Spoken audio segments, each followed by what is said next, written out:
Okay, we've had 5 hours already. This is number 6 on that of the angels. When were they seen? What do they do? Is there such a thing as a guardian angel in the dispensation of grace and so forth? Now, we've still got a long way to go. And right now, actually, I'm not going to address that subject. Just before our study time tonight, I had a question.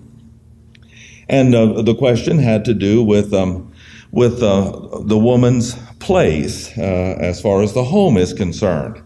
And often that is asked me. In fact, I'm not mention names, but you know that there was a couple here recently with regard to asking me, a young couple, and that young lady was here with her mom for several years before they moved to another location of the state. They're very good friends, and they asked me to perform the wedding, and the reason was simply because there is a pastor that, in fact, is a friend of mine, who holds extreme views with regard to women working. And this particular woman is going to be going into a school and into a profession where she's going to be around other people and even other men. She's going to have to work shoulder to shoulder with them. And for some reason, this guy said, whoa, we don't believe in women working outside of the home. Okay? But the same man, and mind you, I'm not trying to talk, I'm just trying to say, for some reason, his view is distorted. The same man will take this woman, who's the mother of this gal, who had her husband to walk out on him, and she works at another profession, and she comes to church, and he will gladly take her money into the church to support the work there, understanding full well that she works outside of the home, you see. But he will take her money, but he won't marry in this other situation because he thinks that the woman is going to be married and going to work outside of the home.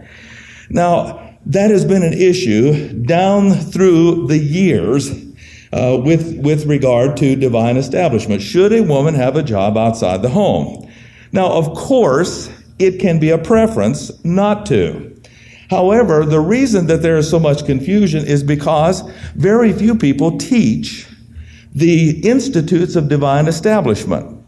Now, mind you, we have spent many years developing these things, so I am, in brief, going to just place them on the overhead and explain them. This is definitely not the Angelic Sightings, but usually I do try to help if there is a question that needs to be answered. I do try to immediately help. So that's why I placed what we call the 10 Institutes of Divine Establishment.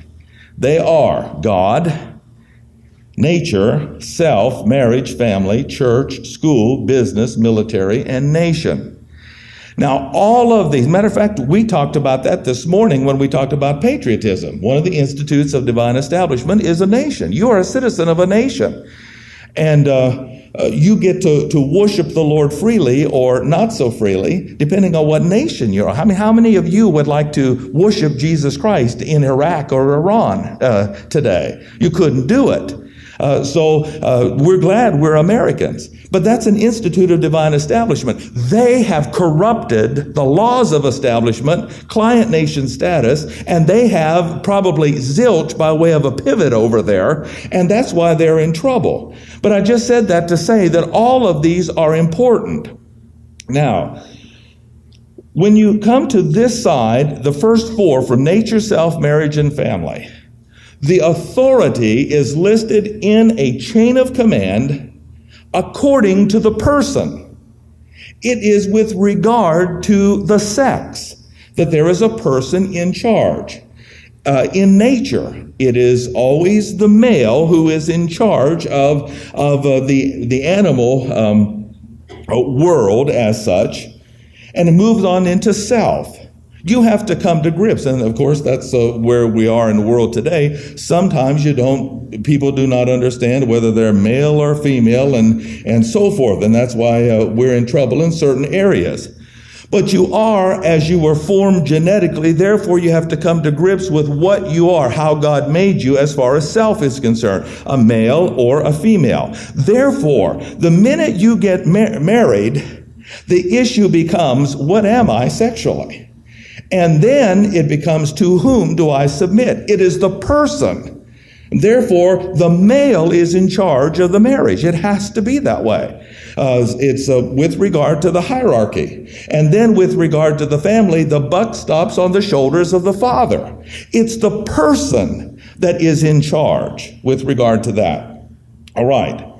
Now, on the other end of the spectrum, you have school, business, military, and a nation. Whether or not they're male or female is not really the issue. The issue is, who is in that position? Who is in charge? And there is not a one of us here that has not gone to some place where, as for example, a female has served us in some capacity. For example, my first 6 years of school, I only had female teachers.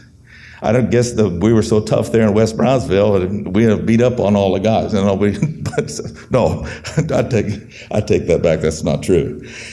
Anybody who ever thought that a female could not handle the job should have seen Mrs. Miller. I remember the time. that the rule was you do not ride the trains on Main Street from your house up to the school. Ermel Johnson, yes, Ermel, decided he's going to ride the trains to the school. Mrs. Miller called his mother. She came up there, and on the top floor where her office was, she had all of the teachers to open the doors. She had Ermel to, spread out and put his hands right against the wall. And she whacked, I don't know how many times she whacked him, but he was howling. And I guarantee you, not only did Ermel not ride that train, but there wasn't a student probably for the next 6 years rode a train to school because she scared the daylights out. But I'm just saying that to say that was a woman. We have women nurses. We have women doctors now. And if you're going to say that a woman cannot work outside the home, then you're going to have to say that there is no profession they can work in. And that includes clerks in stores. That would include in any business profession. Because you allow one woman to work in one job, then you must open them up to all. If you're not going to allow a woman to work outside the home, then you've got to close them to all. But then again, you're a hypocrite anytime you take any service from a woman outside of the home. That's hypocritical to say that you do not believe that a woman could work outside the home or hold a position of authority, and then to utilize their services in our nation today. Janet Reno is our Attorney General. Now I understand, and you'll excuse the phrase, that she's somewhat butchy, as they say. She smokes cigars and probably has a chaw every now and then. But I guarantee you she's still the Attorney General. And if a person breaks the law, she has the right, by virtue of her position, not her person, she has the right to arrest and prosecute that person. And in the military, same difference. Who of us sitting right here, understanding the freedoms that were purchased for us because of the wars people fought for our freedom, down through to the birth of our nation, how many of us would slap the women in the face who loaded muskets, who cared for wounds on the battlefield? I'm not going to do it. And if you do it, you need a screwdriver to help you with regard to some of the gray cells up there because they're loose. We appreciate those people and the service that they rendered. And the same goes with business and school. Now, because the church reflects both, okay, you have to have only a male or males in charge of the main functions of the church, and especially with regard to the teaching of doctrine. The scriptures absolutely forbid a woman to have, in fact, God doesn't give women the gift of pastor-teacher. and so forth. And that is because of this side. However, that does not mean that a woman cannot do anything in the church. That's silly. They can have, by virtue of their business savvy, by virtue of their experience, their schooling, and so forth, they can bring something into the church to add. It just simply cannot be in the teaching of doctrine or taking over a male spot.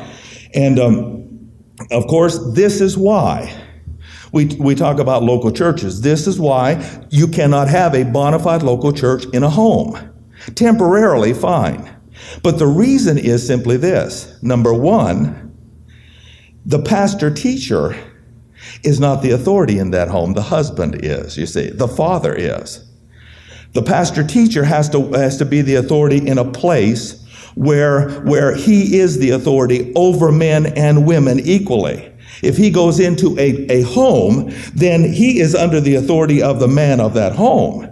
So therefore, you have to have a separate building altogether. There is no such thing as local churches in homes. They can start there, but they move out to a building so that a pastor-teacher can teach people without fear of offending somebody. What if he offends the husband of the home? Well, that's his home. That's not the pastor's home. And the guy says, here is my 12 gauge. Get your bottom outside.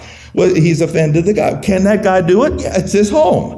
But here, I'll get the 12 gauge, you see. That's a different story because I'm the authority here. Now, I would not do that. Pastor's not to be a striker nor a shooter or what have you, but I'm just trying to give you an illustration here. Okay, you understand what I'm talking about.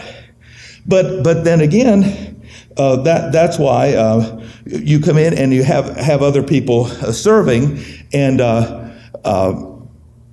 the hierarchy, it gets confused. God does things decently and in order. So therefore, you have to keep them in this fashion. So on this side, it's the person. On this side, it's the position. On this side, they have authority by virtue of their genetic orientation at birth, sexually. At this side, it is. How many of us here, if we're speeding? No, I take that back. How many of us here, if our home is being broken into and you dial 911 and there is a female police officer that are we going to say, hey, no, wait, I don't want your help until you send me a man? Nonsense. See, the great equalizer on the hip, a 9mm, you see, 38 special, the great equalizer is that police officer may not be as strong as that man, but she can pull out the gun and say, that's it, buddy, you're going to heaven before you want to go, or the other place probably. Anyway, now, I hope I have tried to consolidate years of teaching on divine establishment and get this across because it is important. It's not being taught today. We have people, women who are taking over on this side, women who are taking over in the church, saying that they're teachers. That is wrong. However, on the other side of the issue, to say that women cannot contribute in the marketplace out there in these other areas is also wrong. What in the world would that woman have done if she had to raise a daughter? Her husband, he flew the coop, who knows where he went. If she didn't have an education and the wherewithal to make ends meet at home, you see. And so she went out into the marketplace and she earned a living for herself and the daughter and the kids. So we can never take away this side. And by the way, in the classroom where this lady works, she is the authority. Just like Mrs. Miller, just like any of the others. However, if she were to get remarried, her husband is the authority. She goes into the classroom, she's the authority. She comes into the house, he's the authority. And that's why we believe in categorical Bible study here. And that is enough on that. Okay, now we're in Job. Now we're back to the angels.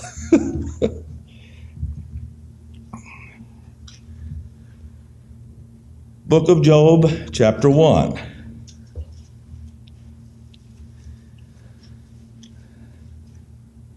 And the reason that I'm here is because of the things that I've just briefly touched on this morning with regard to the interpretations of history. And I want us to understand something with regard to the angelic conflict and our circumstances and our health, all right?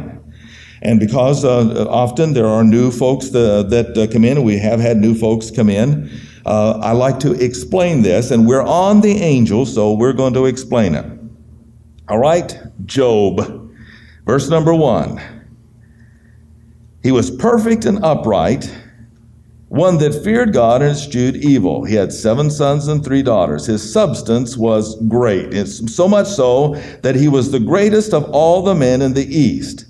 He was constantly offering, verse number 5, burnt offerings for his sons and daughters, because it may be that my sons have sinned and cursed God in their heart. Now, Job knew that his sons and daughters were some lascivious rounders, and so that's why he kept the coals on the altar burning real hot for them and offering all these sacrifices.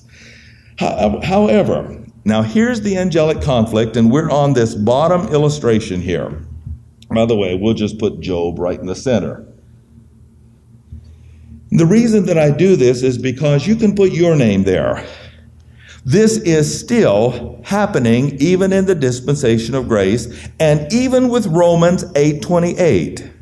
What is happening?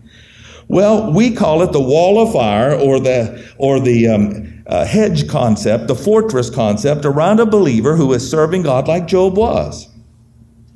However, sometimes the protective barrier is removed, and there is pain involved. Now, we're going to see, and that's one thing that this morning I had a question with regard to the man coming in here and praying. Not everybody who prays gets through, and not everybody who prays is genuine in their heart. Obviously, this man was acting very pious so that he could get us all to think that when he exited there, he probably was just going down to the bathroom, but I saw him go out and back. He was looking for something, and that is an unlocked car door, probably. Now there was a day when the sons of God came to present themselves before the Lord. This is verse 6, and Satan came also among them. Whence comest thou? Then Satan answered the Lord and said, from going to and fro on the earth. Verse 8, have you considered my servant Job? There's none like him on the earth, a perfect and upright man, one that fears God and eschews evil. Job was being blessed of God. That's what he's saying. And he was blessed of God for an obvious reason. God was just in blessing him. He hated evil. He included God in all of his life, and therefore God, according to Romans 8:28, was working all things together for his good. He had family, he had servants, he had cattle, he had wealth, he had land, and he had a reputation for being a man of integrity in all the earth. He was the greatest man in the world at that time. So God said, have you considered him? Now, the idea of motivation comes here. Satan answered the Lord and said, yeah. Does Job fear God for nothing? You see? So that's motivation. Here's the real reason why he's serving you. It's because you're buying his loyalty. You're buying his faithfulness. He goes through all these mechanics and motions, and you keep on sending him blessings. And as long as you do that, sure, he's going to serve you. But, he said, you've made a hedge about him and his house and all that he has, and you've blessed the works of his hands and substance. Put forth your hand now and touch all that he has, and he'll curse you to your face. So the point that I'm making is, this was said in front of the angels. The angels are watching believers. This so happened to be most probably in the dispensation of human government.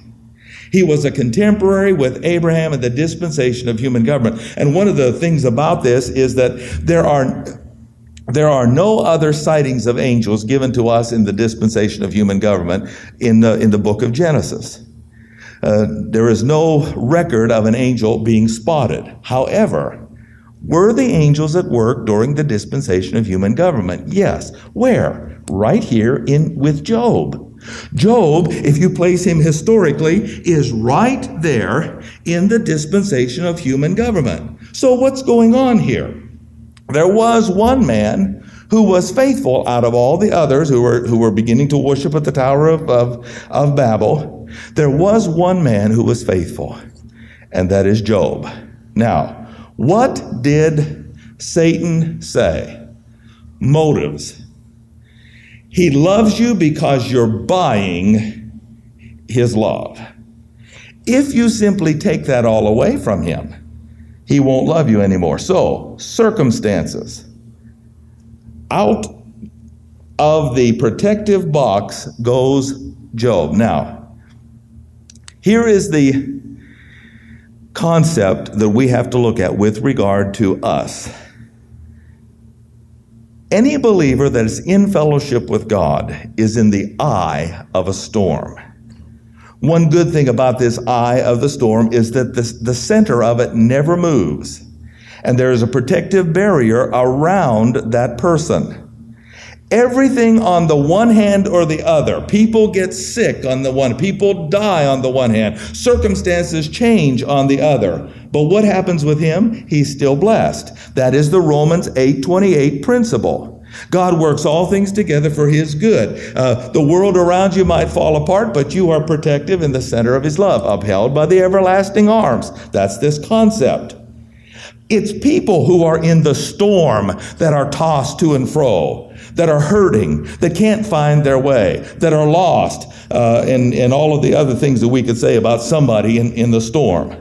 However, the believer is safe, stable, secure, because God is protecting him. But here's something you and I have to realize. Sometimes to answer Lucifer's charge that God is simply buying our love and allegiance, what does he have to do? Well, what did he do to Job? Take you out of the eye of the storm and let you be subject to the cursed environment that the world lives in. All right? So what happened? Verse number 12. And the Lord said to Satan, behold, all that he has is in your power, but upon himself put not forth your hand. So Satan went forth from the presence of the Lord. And we all know the story. On down we could read. His children got killed. His substance got killed. Got robbed. His servants got killed. And the only thing that he had left here was a wife who nagged him to death, and that made his circumstances even worse. Okay, so Job arose, verse 20, rent his mantle, shaved his head, fell down upon the ground and worshiped. Now here's what he said. Here should be our attitude. Naked came I out of my mother's womb, naked shall I return. The Lord gave, the Lord took away. Blessed is the name of the Lord. Job didn't sin or charge God foolishly. Now, what is the enemy and the devil? It's God, you're this and you're that and you're the other. People become bitter. Why did God take my spouse? Why did God take my child? Job didn't say that. He said, look, I realize I'm here as part of the angelic conflict. And he was removed from the place of blessing, but he kept loving God. He understood the issues at hand. And he did not join Lucifer in charging God foolishly. All right, now, verse 1 of chapter 2. Talk about being tossed to and fro. He goes from outward circumstances, losing everything, now to getting real personal here. Verse number 1. There was a day when the sons of God came to present themselves before the Lord, and Satan came also among them to present himself before the Lord. Where were you, Satan? Whence do you come? He answered the Lord, from going to and fro upon the earth, walking up and down on it. Now, you see, Satan does this. And he has a host of fallen angels, and he has a host of the Rephaim, the demons, to do it. He gets scouting reports on people. He knows where people are, what they're doing, how they're being tempted, the strategy used against them, and so forth. He understands all this. And according to the angelic conflict, there are periodic meetings to understand that believers come and go, people come and go as the generations pass in the history of earth, and there are reports. Up Jacob's ladder come the angels, and Lucifer comes with them, and he gives a report, and they give a report, and then God says, okay, hey, you tested this Job. Have you considered him again? Verse number 3. There's none like him on the earth. Well, you talk about rubbing somebody's nose in it. He's passed the test over here. Have you considered him? But he didn't fail. Have you done it again, Lucifer? He fears God, eschews evil. Still he holds his integrity, though you moved me against him to destroy him without a cause. All right, now, this is chapter 2 of Job, verse 4. Satan answered and said, yeah, skin for skin. All that a man has will he give for his life. Put forth your hand and touch his bone and flesh, and he'll curse you to your face. All that you have, it said, is in your hand, but save his life. Now, verse number 10, middle part of the verse. Shall we receive good at the hand of God, and shall we not receive evil? In all this did not Job sin with his lips? Now, what does that mean? It simply means that God allowed Satan to take Job to the other side of the storm. And this is where your health is touched. To whatever degree of severity or illness that you have, your body can be touched. And it hurts. It wouldn't be a real testing unless there were pain. And again, God, in order to answer, God has to allow pain. Jesus Christ was made lower than the angels for what purpose? The suffering of death. He had to feel the pain. And what he's doing is answering the question that he was born with a silver spoon. He can't take it in the real world. And that if he were to have to suffer pain and so forth, he would give it up. And Jesus Christ had to go all the way to the pain of the cross and all that involved. But you and I have to suffer for his sake as well sometimes. And that means on the physical side. Not everybody who has physical ailments are out of fellowship. It's part of the angelic conflict. Yes, God has afflicted us. He's allowed us to be afflicted. Unjustly, we're in fellowship. But hey, the Lord gives, the Lord takes away. Blessed be the name of the Lord. That's all part of it. Now we go to Daniel. We're going to go here to Daniel and to one place in Ephesians for 2 verses that are outstanding.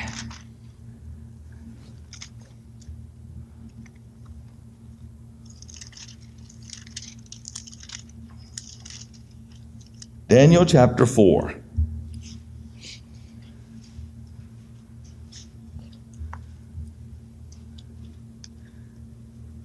Now, actually, I'm going to draw your attention to 2 verses that have a similar phrase. And the reason that I do this is because the next time we meet, we're going to get into the rest of the dispensations, and especially the dispensation of law. Then the next time we meet, we're going to look at the dispensation of grace and try to finish this out. During the dispensation of law, we have the most angelic sightings, starting from angels helping give the law to Moses, all the way to angels helping collect unbelievers to judge the world at the end of that dispensation. But I want you to see some unusual words. And I'm psyched up about this because just before I came here, I clicked on the channel and I surfed a little bit, and there was a UFO show. And I wanted them to beam me up. I did, just to have a little visit and a chat. Because I believe UFOs are real. I believe there are extraterrestrial beings. They're called angels. And they watch us. We are in a theater, as it were. We are in a bowl, in a game of football. And they're watching us. They're spectators. However, in the dispensation of law, under the dispensation of law, they were also participants. In the dispensation of grace, they have no participation at all. They have to buy them some popcorn and Coke and watch the game till the end. That's it. In the dispensation of law, they participate. All right? Now, Nebuchadnezzar's given Daniel his dream. All right? And verse number 17, we're not going to consider that, just simply this. This matter is by the decree of the watchers and the demand by the word of the holy ones. Now you'll note that I have them up here.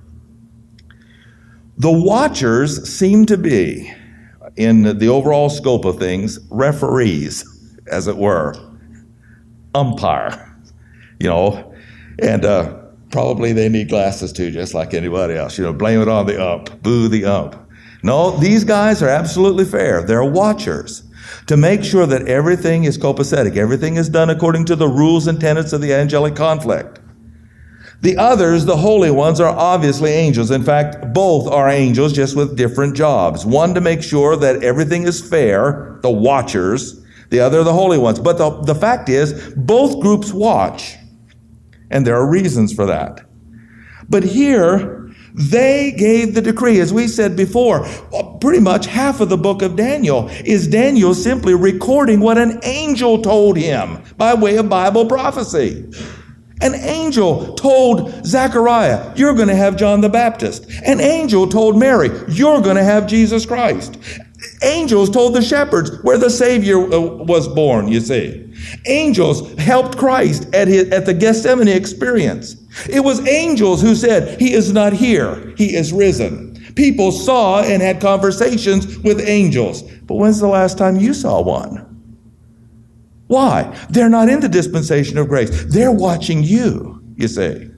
But now, here we are, and I want you to get this verse because it is great when you see the comparison and contrast. Why did they give this understanding and the dream? To the intent that the living might know that the Most High rules in the kingdom of men and gives it to whomsoever he will, justly of course, and sets it up over the basest of men. God has a kingdom that he is going to set up, and the angels gave this to the intent that the living on earth may know God rules and he's going to set up a kingdom and who he's going to give it to. Okay? Now, let's go from there to the contrast in the dispensation of grace. Ephesians chapter 3. Ephesians chapter 3. Actually, let's go to verse 1, and we'll work our way up to chapter 3. Now, I really have gone on a rabbit's trail tonight, starting as I did with the Institutes and going back through Job and working my way up here to the watchers and the holy ones. But I did that. I just had the sense that that's what I should do with regard to this because of what I spoke on this morning and some of the questions that we've had. And that, surprise, surprise, shock, shock. We're talking on the angelic conflict, and you're getting enlightened on the angelic conflict. Guess what that means? That you probably might be tested on the angelic conflict. We wrestle not against flesh and blood. And I just want to give a warning. Part of that might be that God takes you from Operation Protective Hedge, takes you out of his protective hand, and brings you into some difficult circumstances in life. Now, if they're your own fault, if you're out of fellowship, as a guy said, is walking down death row, the other prisoner said, more power to you. That's what I say too. More power to you. That's too bad. You get what you deserve. However, not everybody who falls on hard times is getting what they deserve. It's part of the question. Will people stay true to God in dire circumstances? Job did, Jesus did, Paul did. We can go through the list. I liked this morning the example of Joseph. I mean, his whole family rejected him. He was sold as a slave down there, but he stayed true to God. And you know what? God blessed him, put him second in command, and he saved the world. Because he stayed true to God. He was a slave and a prisoner. He worked his way up to second in command, saved Egypt, saved his own family. He saved the world at that time because he stayed true. Okay? But then again, that's Romans 8:28. And blessing by association. Because Joseph stayed true, he helped others who didn't even believe in Jehovah. Okay. I got to preaching. Where are we? Here we are. We're in the third heaven. Ephesians 1. God, verse number 20, raised Christ from the dead, set him at his own right hand in heavenly places, far above all principalities, power, might, dominion, every name that is named, in this age and that which is to come. He put all things under his feet. Now, obviously, if he's sitting in the third heaven, underneath him are the thrones and dominions of space. The original jurisdictions of the angels when they were created. But note, he gave him to be head over all things to the church, which is his body, the fullness of him that fills all in all. What does he fill? The vacated thrones in the second heaven. We will sit on the thrones of angels. Note chapter 2, verse 6. He raised us up together and made us sit together in heavenly places in Christ Jesus. Jesus Christ is on the throne at the right hand of the Father, and his body is dispersed throughout space. Now, why does God do that? Chapter 3, verse 10. And note the first three words. Back in Daniel, we had the watchers, the angels, giving prophecies to men and the interpretations to the intent that the living might know God rules on earth and who he's going to give the kingdom to. That was why the angels gave this information to men. But in the dispensation of grace, it's different. It's just the opposite. We do what we do, verse 10, to the intent that now unto the principalities and powers, these are angels. How do we know that?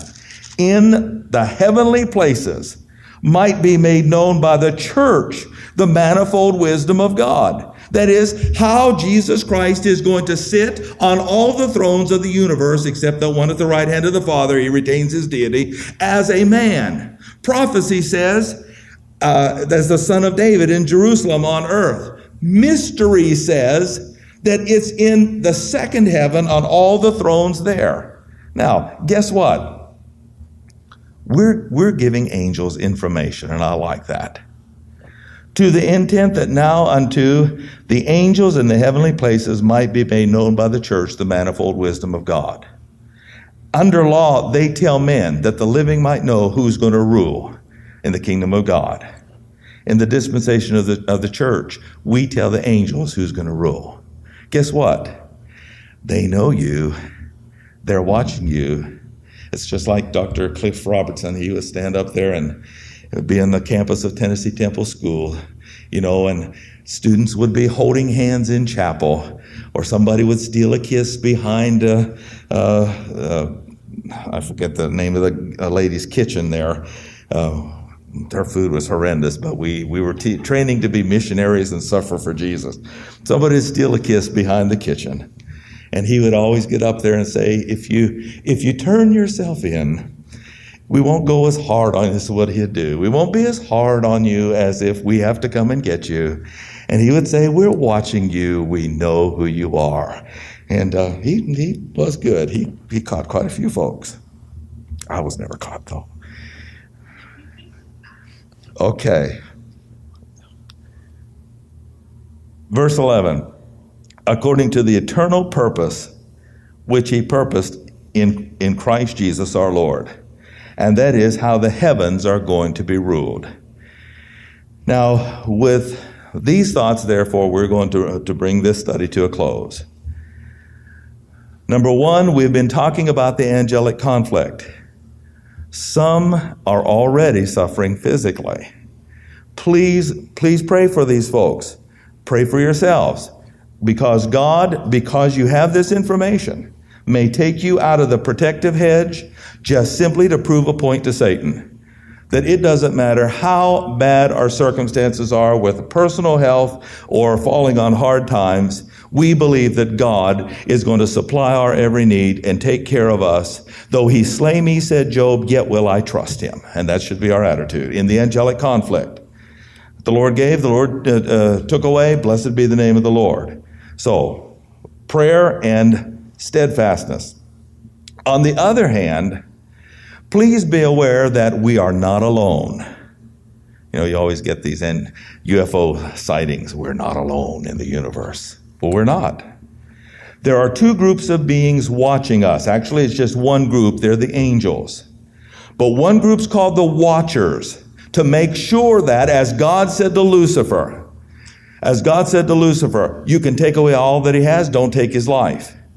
You can strike him with infirmities, but don't take his life. The watchers make sure that Lucifer plays by the rules as much as possible, and they report to God. The angels are the ones who are now participating in giving people on earth information as to who is going to rule. It was Gabriel who said, John the Baptist is going to be the predecessor of Jesus Christ. It was Gabriel who said, the Holy Spirit shall come upon you. That which is born of you shall be called the Son of God. It was Gabriel, an angel. It's angels that will sever the wicked from among the just. It's the angels that will throw them into the lake of fire. That's on this side. However, during the dispensation of grace, and because we're the royal family of God ruling them in the second heaven, we now are giving them information to the intent that they might now know who has the potential of sitting on what throne, the degree of their power, their prestige, and their ability to rule and reign over angels in the heavenly places.